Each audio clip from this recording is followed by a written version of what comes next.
মাজুলী যাত্ৰাৰ সকলোতকৈ ভাল লগা অভিজ্ঞতা আৰু সকলোতকৈ ভাল লগা ব্যক্তিজন মাজুলীবাসীৰ লগতে গোটেই অসমবাসীৰ বিশ্ববাসীৰ বাবে গৌৰৱ পদ্মশ্ৰী পুৰস্কাৰ পাবলৈ তেওঁ সক্ষম হৈছিলে ডক্টৰ হেমচন্দ্ৰ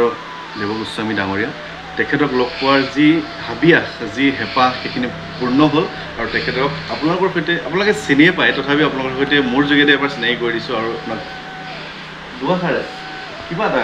আপোনাৰ পৰা শুনিব বিচাৰিম আমি সত্ৰত জন্মগ্ৰহণ কৰিলোঁ আৰু সত্ৰৰ জন্মগ্ৰহণ কৰাৰ পাছত এটা পৰিৱেশ আমি আমাৰ এই সমাজখনে বা আমাৰ গুৰুজনাই দি থৈ গ'ল তাৰ পৰা সত্ৰৰ সৃষ্টি হ'ল গতিকে সেই পৰিৱেশৰ মাজতে আমি অকণমান ডাঙৰ হ'লোঁ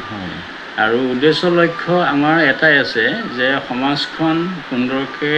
বৰ্তি থাকিবলৈ হ'লে আমাক সংস্কৃতি লাগে আৰু সংস্কৃতিয়ে সমাজ গঢ়ে নেভাঙে আৰু তেনেকুৱা সংস্কৃতিৰ মাজত মহাপুৰুষ শ্ৰীমন্ত শংকৰ গুৰুজনাৰ সেই তেখেতৰ অৱদান যে যি কলা নৃত্য গীত বাদ্য এয়া তেখেতে দি থৈ গ'ল সমাজখনলৈ একত্ৰিতভাৱে সকলোৱে মিলিজুলি থকাৰ এক মানসেৰে আৰু সেই তাতেই গুৰুজনাৰ এক বিশেষ ভাওনা বুলি কোৱা যিটো ভাওনাই হ'ল আমাৰ জাতিটোৰ কাৰণে আধ্যাত্মিক সাংস্কৃতিক সামাজিক এই তিনিটা বস্তু আমাৰ ভাওনাৰ লগত জড়িত গতিকে সেই কৃষ্ণ কথাত সেই ৰামৰ কথাত একোখন নাটকে সমাজখনৰ কাৰণে ভাওনা দি থৈ গ'ল আৰু সেই ভাওনাই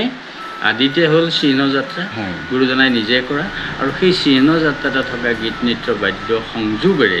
বৰ্তমান সমাজখনত পুষ্ট হৈ আছে ভাওনাৰ যোগেদি আৰু সেই ভাওনাতে মুখা সংস্কৃতি গতিকে আমি মুখা সংস্কৃতিৰ লগত অকণমান জড়িত হৈ আছোঁ আৰু সেই গুৰুজনাই দিয়া মূল্য আমাৰ সেই কলাক আমি জীয়াই ৰখাৰ ক্ষেত্ৰত অকণমান সমাজখনৰ লগত আলোচনা কৰিছোঁ সকলোৱে শিকি লওক সকলোৱে জানি লওক এই কলাটোৰ যোগেদি আমি যাতে সমাজখন সুন্দৰ হৈ থাকে আৰু গুৰুজনাৰ সেই মনটোৱেই হ'ল যে কলা সংস্কৃতিৰেহে জাতিটোৰ পৰিচয় দিব পাৰিব আৰু জাতিটো একত্ৰিত হৈ থকাৰ এই যিটো ভাৱ সেই ভাৱটো গুৰুজনাই সেই ভাওনা যোগেদি ৰক্ষা কৰিলে গতিকে আজি আপোনালোক আহিছে ইয়াত সত্ৰসমূহ চাইছে আৰু এই সত্ৰখন মুখাৰ লগত জড়িত গতিকে মুখাৰ লগত জড়িত বোলা শব্দখনে আৰু মুখা এটা সময় আৰু আজি মুখাক শ্ৰদ্ধা কৰা দিশটো পাৰ্থক্য হৈছে আজি উত্তৰ পুৰুষে মুখাক আদৰি লৈছে আৰু বাণিজ্যিক দিশেও মুখাৰ যোগেদি আত্মসংস্থাপন আমাৰ বহু ছাত্ৰ ছাত্ৰী গতিকে এইটো এটা শুভ সংবাদ মই এইকাৰণেই কৈছোঁ যে যিটো বিদ্যাত অৰ্থ নাথাকিব সেই বিদ্যাটো এদিন নাইকিয়া হ'ব গতিকে তেনেকুৱাখিনি কথাৰ মাধ্যমত এতিয়া মুখাৰ যোগেদিও আত্মসংস্থাপন আৰু আধ্যাত্মিক আৰু সামাজিক সকলো দিশেদি গুৰুজনাই দিয়ে আদৰ্শক যৎকিঞ্চিত আমি ৰক্ষা কৰিবলৈ চিন্তা কৰা হৈছে আৰু সেয়ে হ'ল আমাৰ মনৰ কথা হয় হয় খুব ভাল লাগিল আচলতে সৌভাগ্য আপোনাক লগ পোৱাৰ সৌভাগ্য মই লাভ কৰিলোঁ আৰু আপোনাক অশেষ ধন্যবাদ জ্ঞাপন কৰিছোঁ এইকণ সময় যে দিলে খুব ভাল লাগিল আৰু